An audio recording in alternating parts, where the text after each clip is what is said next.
আলহামদুলিল্লাহ ভাই, আল্লাহ পাক আমাদেরকে এই দিনের ক্ষুদ্র মজমায় বসার তৌফিক দান করছেন, যেই মজমার সাথে আল্লাহর গুনামাফির ওয়াদা রয়েছে। এই জন্য আমরা শুকরিয়া আদায় করি আলহামদুলিল্লাহ।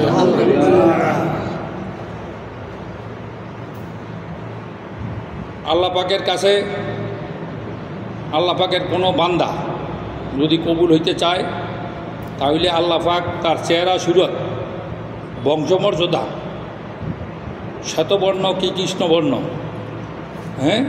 ধনী কিংবা গরিব ইত্যাদি কিছুই দেখেন না। আল্লাহ পাক দেখেন বান্দার মধ্যে কি গুণ আছে। মানব জাতির মধ্যে আমাদের প্রিয় নবী হযরত মুহাম্মদ সাল্লাল্লাহু আলাইহি ওয়াসাল্লাম ছিলেন সবচেয়ে বেশি গুণের অধিকারী। তার সংস্পর্শে এসে সাহাবা রাদিয়াল্লাহু আনহু আজমাইন অনেক গুণ অর্জন করেছিলেন। এই গুণগুলির মধ্যে প্রধান প্রধান গুণ হইল কালিমা, নামাজ, এলেম ও জিকির, একরামুল মুসলিমিন, সহি নিয়ত, দাওয়াত ও তাবলীগ।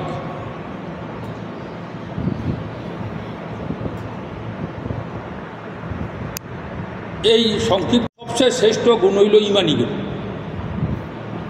একদা হুজুর সাল্লাল্লাহু আলাইহি ওয়াসাল্লাম ওমর রাদিয়াল্লাহু আনহুকে সম্বোধন করে বলেন যে, খাত্তাবের বেটা, যাও মানুষের মাঝে গিয়ে বলো যে একমাত্র ঈমানদাররাই জান্নাতে প্রবেশ করিবে। আর ইমানি কালেমা হইল লা ইলাহা ইল্লাল্লাহু মুহাম্মাদুর রাসূলুল্লাহ, অর্থ আল্লাহ ছাড়া কোনো মাবুদ নাই, হযরত মুহাম্মদ সাল্লাল্লাহু আলাইহি ওয়াসাল্লাম আল্লাহর রসুল। আমরা দু চোখে যা কিছু দেখি বা না দেখি, আল্লাহ ছাড়া সব কিছু মাকলুক। মাকলুক কিছুই করিতে ছাড়ে না আল্লাহর হুকুম ছাড়া, আল্লাহর সাহায্য ছাড়া। আল্লাহ সব কিছু করতে পারেন মাকলুকের সাহায্য ছাড়া। একমাত্র হুজুর সাল্লাল্লাহু আলাইহি ওয়াসাল্লামের নুরানি তরিকায় চলার মধ্যেই দুনিয়া আখেরাত উভয় জাহানের শান্তি, কামিয়াবি ও সফলতা। এই কথাগুলোর একিন দিলে পয়দা করে। হুজুর সাল্লাল্লাহু আলাইহি ওয়াসাল্লাম ইরশাদ করেন, যে ব্যক্তি ইখলাসের সাথে কালেমা লা ইলাহা ইল্লাল্লাহ বলবে, সে জান্নাতে প্রবেশ করবে। কেহ জিজ্ঞাসা করিল, হুজুর কালিমার ইখলাসের আলামত কি? হুজুর সাল্লাল্লাহু আলাইহি ওয়াসাল্লাম বলেন, যাহা হারাম ও নির্লজ্জ কাজ থেকে বিরত রাখে। হুজুর সাল্লাল্লাহু আলাইহি ওয়াসাল্লাম আরও ইরশাদ করেন, যে ব্যক্তির প্রথম কথা এবং শেষ কথা লা ইলাহা ইল্লাল্লাহ হবে, সে যদি দুনিয়াতে 1000 বছরও বেঁচে থাকে, তাহলে আল্লাহ পাক হাসরের ময়দানে তার কোনো গুনার কথা জিজ্ঞাসা করিবেন না।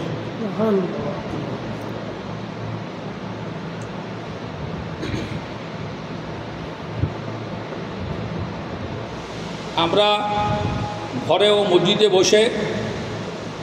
মসজিদেও ঘরে তালিমে বসে আপনার কালিমার লাভ ফজিলত ভালোভাবে জেনে মানুষের ময়দানে দাওয়াত দিব এবং আল্লাহর কাছে এই বলে দোয়া করব, হে আল্লাহ, আমাকে মুনাফিকি ঈমান থেকে বাঁচান, আমাকে কামেল ঈমান দান করুন, আমাকে কালিমার হাকিকত আমার দিলে বসিয়ে দিন। নামাজ হলো আল্লাহর আনুগত্য করা। নামাজ হলো আল্লাহর আনুগত্য করা। নামাজ হলো আল্লাহ অসীম খাজানার মালিক। আল্লাহর এই খাজানার থেকে নেওয়ার মাধ্যম হইল নামাজ। মেহনত করিয়া এরকম নামাজ বানানো, যেই নামাজ সমস্ত হারাম, নির্লজ্জ, অশোভনীয় কাজতে ফিরাই রাখে। হুজুর সাল্লাল্লাহু আলাইহি ওয়াসাল্লাম সাহাবাদেরকে এরকম নামাজই শিক্ষা দিয়েছিলেন, যেই নামাজকে বলা হয় খুশুওয়ালা নামাজ, যাতে বিনয় ও ভয় প্রকাশ পায়, যাতে বিনয় ও ভয় প্রকাশ পায়।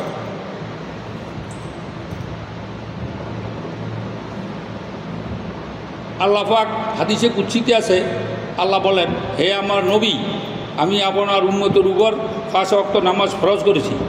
যে ব্যক্তি সময় ও গুরুত্বের প্রতি খেয়াল রেখে এই 5 ওয়াক্ত নামাজের এতেমাম করবে, আমি নিজ দায়িত্বে তাকে জান্নাতে প্রবেশ করাবো। আর যে ব্যক্তি এই 5 ওয়াক্ত নামাজের এতেমাম করবে না, তার ব্যাপারে আমার কোনো দায়িত্ব নেই। যে ব্যক্তি নামাজ পড়াকে জরুরি মনে করবে, সে জান্নাতে প্রবেশ করবে। কোনো মুসলমান যদি উত্তম রূপে উজু করিয়া এরূপভাবে নামাজে দণ্ডায়মান হয় যে সে নামাজের ভিতর যা পড়তেছে তা সে জানে, তো নামাজ শেষে সে এরূপভাবে নিষ্পাপ হবে যেদিন সে তার মায়ের গর্ভ থেকে ভূমিষ্ঠ হয়েছে, এরকমভাবে নিষ্পাপ হবে। নামাজ, যার নামাজ যত সুন্দর তার জিন্দিগি যত সুন্দর, যার নামাজ যত জানদার তার জিন্দিগি তত শানদার। নামাজ বেহেশতের চাবি, নামাজ শয়তানের মুখকে কালো করে। হ্যাঁ, এই জন্য ফরজ নামাজগুলি আমরা মসজিদে গিয়ে জামাতের সহিত আদায় করব, ওয়াজিব ও সুন্নত নামাজের পাবন্দি করব, নফল নামাজ বেশি বেশি করে পড়ব। হ্যাঁ, আর কুমুরি কাজা থাকলে খুশি খুশি আদায় করব। নফল নামাজের মধ্যে বিশেষ করে তাহাজ্জুদ নামাজের এতেমাম করব, কারণ তাহাজ্জুদ পড়া ছাড়া কোনো মানুষ বুজুর্গ হইতে পারে না।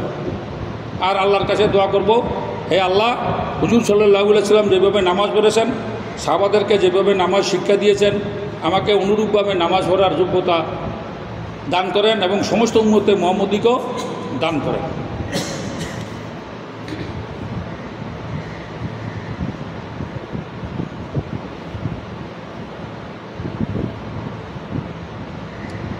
আল্লাহ পাকের এলেম, আল্লাহ পাকের কখন কি হুকুম তাহা জানিয়া, ভালোভাবে জানিয়া হুজুর সাল্লাল্লাহু আলাইহি সাল্লামের নূরানি তরিকায় আমল করার যোগ্যতা অর্জন করা। আবার বলতেছি, আল্লাহ পাকের কখন কি হুকুম তা ভালোভাবে জানিয়া হুজুর সাল্লাল্লাহু আলাইহি সাল্লামের নূরানি তরিকায় আমল করার নামই হইল এলেম। এলেমের আরেকটি উদ্দেশ্য হইল জায়েজ না জায়েজ, ফাঁকি না ফাঁকি, হারাম হালালের পার্থক্য করার যোগ্যতা অর্জন করা। এলেমের আরেকটা উদ্দেশ্য হইল এলেমের মাধ্যমে আমার নিজের মধ্যে কি কমি আছে তা ভালোভাবে জানিয়া এটা দূর করার চেষ্টা করা। এলেমের আরেকটা উদ্দেশ্য হইল যে আম মানবতার মধ্যে দিনের কি কমি আছে তাহা তালাশ করিয়া হিকমতের সাহায্যে এই কমি আম জনতার মধ্যে থেকে দূর করা। যে ব্যক্তি আল্লাহর একটা গুণবাচক নাম হলো আল আমিন, অর্থাৎ মহাজ্ঞানী, এই জন্য এলেম আল্লাহর পক্ষ থেকে আসা একটা বিশেষ শিক্ষা। যে ব্যক্তি এলেম শিখার জন্য যে কোনো পন্থা বা রাস্তা অবলম্বন করে, আল্লাহ পাক তার জান্নাতের রাস্তাকে সহজ করে দেয়। যে ব্যক্তি এলেম শিখার জন্য ঘরতে বের হয়, ফেরেশতারা তার জন্য নূরের পর বিছিয়ে দেয়। যে ব্যক্তি এলেম শিখার জন্য ঘরতে বের হয়, গর্তের পিপিলিকা হইতে সমুদ্রের মাছ পর্যন্ত তার জন্য মাগফিরাতের দোয়া করতে থাকে। এলেম শিখতে যাইয়া যখন কোনো ব্যক্তি মারা যায়, সে শহীদের মর্যাদা লাভ করে। হ্যাঁ, এই জন্য মসজিদে ও ঘরে তালিমের হালকায় বসে আমরা এলেমের লাভ ফজিলত ভালোভাবে শিখে মানুষের ময়দানে দাওয়াত দিব। হ্যাঁ, কিন্তু একটু আবলেই গেছে। অর্থাৎ যিনি দিনের বুঝ রাখেন, শয়তানের নিকট তিনি 1000 আবেদের চেয়েও কঠিন। আবার বলছি, একজন ফকি যিনি দিনের বুঝ রাখেন, শয়তানের নিকট তিনি 1000 আবেদের থেকেও কঠিন। একজন হক্কানি আলেমের মৃত্যু যেন গোটা জগতেরই মৃত্যু। একজন হক্কানি আলেমের মৃত্যু যেন গোটা জগতেরই মৃত্যু। এই জন্য আমরা ঘরেও এ কথাটি তুমি ট্রান্সফার করিও। এই জন্য ওই মাসাইলি এলেমগুলো আমরা হক্কানি উলামা মাশের কাছে গিয়ে শিখব এবং ওই যে সবক করে শিখব, এলেম সবক করে অর্জন করব। এবং ফাজাইলি এলেমগুলা আমরা আমাদের তালিমের হালকায় বসে কিতাবি তালিম থেকে শিখব। আর আল্লাহর কাছে দোয়া করব, হে আল্লাহ, আমাকে এলমে নাফে অর্থাৎ উপকারী এলেম দান করুন, সকল মুহাম্মদী ভাইকেও দান করুন। নিজের হক দাবাইয়া অন্যের হককে প্রাধান্য দেওয়ার নাম হইল একরাম। মুসলমানের গুরুত্ব আল্লাহর কাছে অপরিসীম। এই জন্য মুসলমান ভাইকে ইজ্জত সম্মান সহকারে মুসলমান ভাইয়ের কদর করা, নিজের হক দাবাইয়া মুসলমান ভাইয়ের হককে প্রাধান্য দেওয়া এবং সমস্ত মুখলুকের হক আদায় করা। যে ব্যক্তি কোনো মুসলমান ভাইয়ের দোষ গোপন করে আল্লাহ পাক কিয়ামতের দিন তার দোষ গোপন করবে। হাসরের ময়দানে মিজানের পাল্লায় উত্তম আখলাকের সে ভারী কোনো জিনিস হবে না।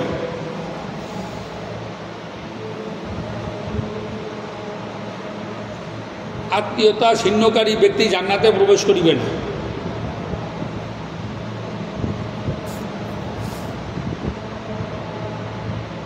যে ব্যক্তি ক্ষুধার্তকে খানা খাওয়ায় আল্লাহ পাক জান্নাতে তাকে ফল খাওয়াবে। যে ব্যক্তি তৃষ্ণার্ত ব্যক্তিকে পানি পান করায় আল্লাহ পাক তাকে জান্নাতে মহরযুক্ত পানি পান করাবে। সুবহানাল্লাহ। যে ব্যক্তি কোনো মুসলমান ভাইয়ের উপকার জন্য রওনা হয় তা 10 বছর ইতিকাফের চেয়ে উত্তম। এই জন্য আমরা তালিমের মসজিদে এবং ঘরে তালিমের হালকায় বসলে একরামুল মুসলিমিনের লাভ ফজিলত ভালোভাবে জেনে, অর্থাৎ মুসলমানের মর্যাদা, মুসলমানের হক, মুসলমানের আত্মীয়তার সম্পর্ক, মুসলমানকে আর্থিকভাবে সাহায্য করা ইত্যাদি বিষয় ভালোভাবে জেনে আমরা কি করব? মুসলমানের হক আদায় করব। সাথে সাথে মখলুকের হকও আদায় করব।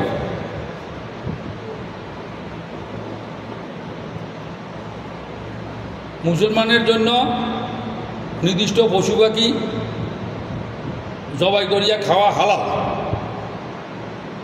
কিন্তু আমাকে দেখতে হবে যে সমস্ত পশু পাখি জবাই করবো যে অস্ত্র ছুরি দ্বারা, এইটা ধার আছে কি না এইটার দিকেও খেয়াল রাখতে হবে।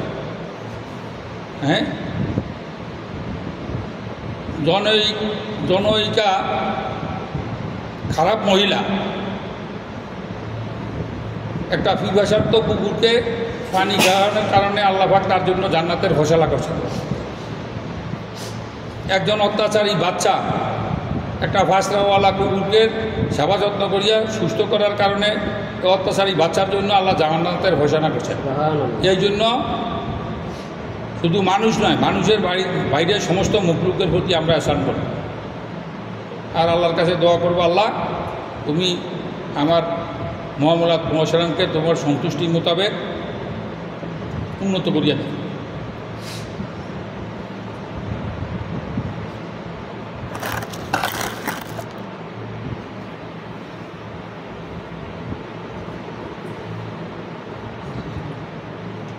যে কোনো ন্যাক আমল করব একমাত্র আল্লাহ রাজি খুশির জন্য করব। আমার মনের মধ্যে যাতে কোনো রিয়া অর্থাৎ লোক দেখানো মনোভাব, কোনো অহংকার, কোনো যশ খ্যাতি সুনাম ইত্যাদির আকাঙ্ক্ষা না থাকে, এই ব্যাপারে সচেষ্ট থাকবে। ইখলাসের সাথে অল্প আমলই যথেষ্ট। এই জন্য নিয়তে খালেজ করিয়া আমল করতে হবে।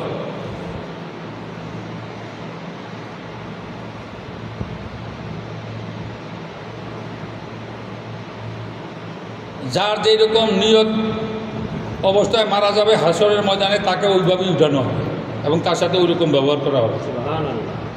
হাসরের ময়দানে এক ফেরেশতা ঘোষণা করবে যে যার জন্য নিয়ত করেছ আজকে তার থেকে বদলানো, কিন্তু ওদিন আল্লাহ পাক ছাড়া বদলা দেওয়ার কেউ থাকবে না। দুটি ক্ষুধার্ত বাঘ এক পাল বকরির উপর ছেড়ে দেওয়া হয়, ওই বাঘ দুটি বকরির অতটুকু ক্ষতি করে পারে না যতটুকু ক্ষতি মানুষের মালের লোভ এবং হিংসা করে থাকে।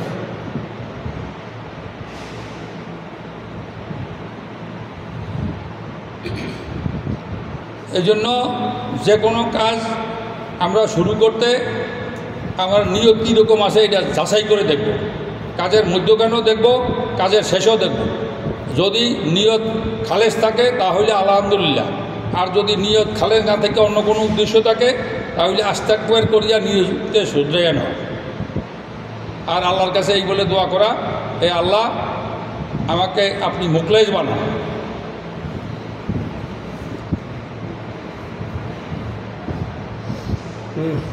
নিজের ঈমান ও আমলকে সহি করা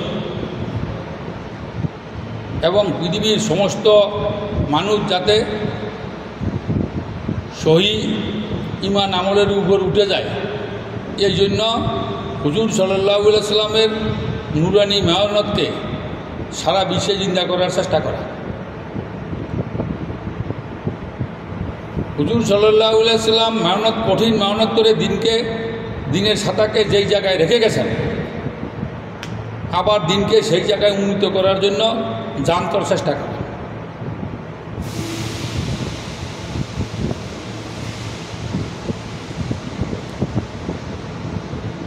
এই কাজ নবীওয়ালা কাজ।